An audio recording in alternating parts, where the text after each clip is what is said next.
Olá pessoal, aqui o professor Chico Kramer e hoje nós vamos aproveitar o acontecimento do momento, caso Lázaro, para comentar alguns pontos interessantes de direito penal que tem que se apresentar quando a gente estuda esse tipo de matéria e que valem muito a pena ser explorados aqui agora.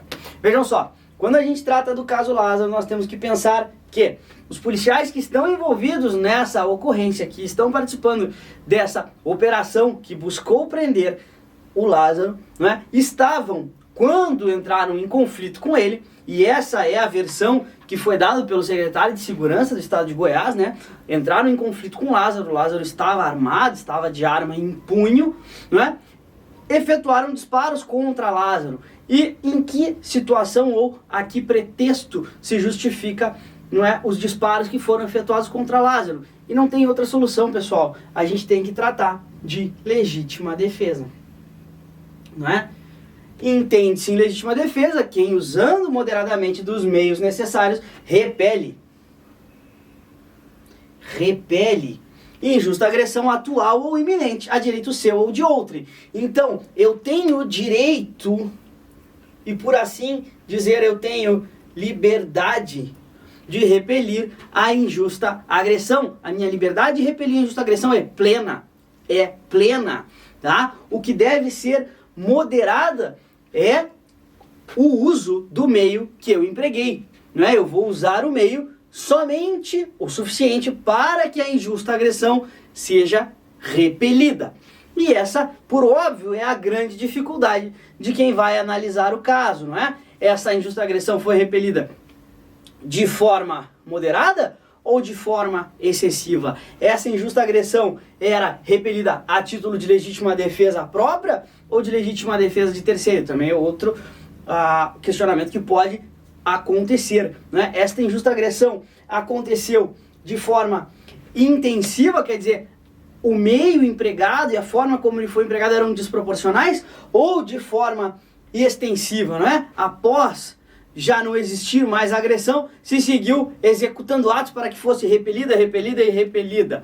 Tudo isso faz parte dos desafios que quem receber esse inquérito vai enfrentar. Bom, agora coisas que têm que ser vistas, né, para que isso se torne mais simples e mais inteligível para todos nós. Olha só, se eu estou sendo atacado e se a agressão é injusta, eu tenho o direito de repelir a agressão. Ponto. Esse direito é pleno. Ponto novamente. Vou usar dos meios, né, suficientes dentro dos disponíveis. Se o meu único meio disponível é uma arma com um calibre maior, por assim dizer, quem sabe uma carabina, utilizarei a carabina. Se é uma pistola, utilizarei a pistola. Enfim, dos meios que eu tenho disponíveis, né, para repelir a injusta agressão, tá? Tudo isso muito simples, né?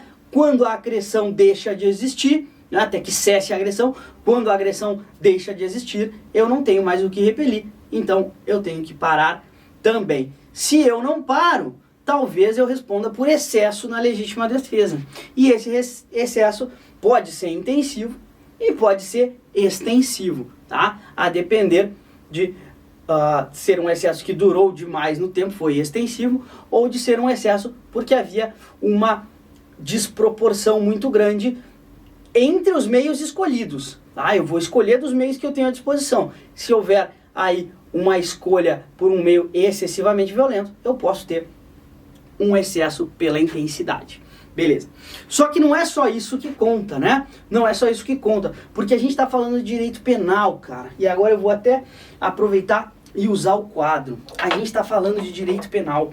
E quando a gente fala de direito penal, é preciso que a gente perceba o seguinte: o direito penal no Brasil, o direito penal brasileiro é direito penal do fato. E é para o fato que a gente tem que olhar.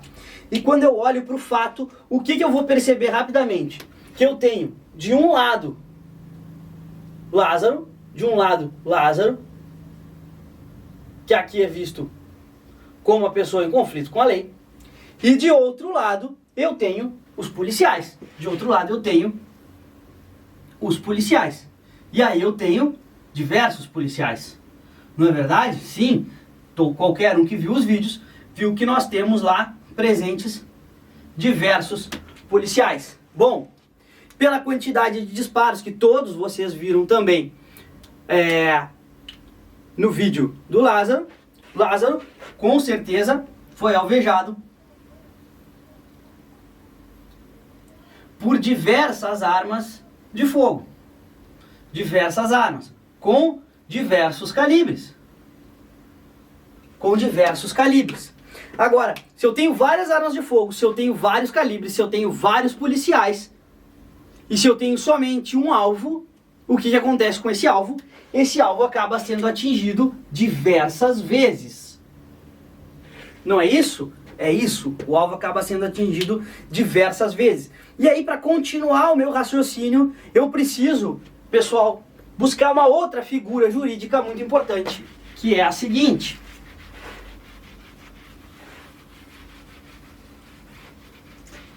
Eu preciso buscar uma outra figura jurídica importante, que é a autoria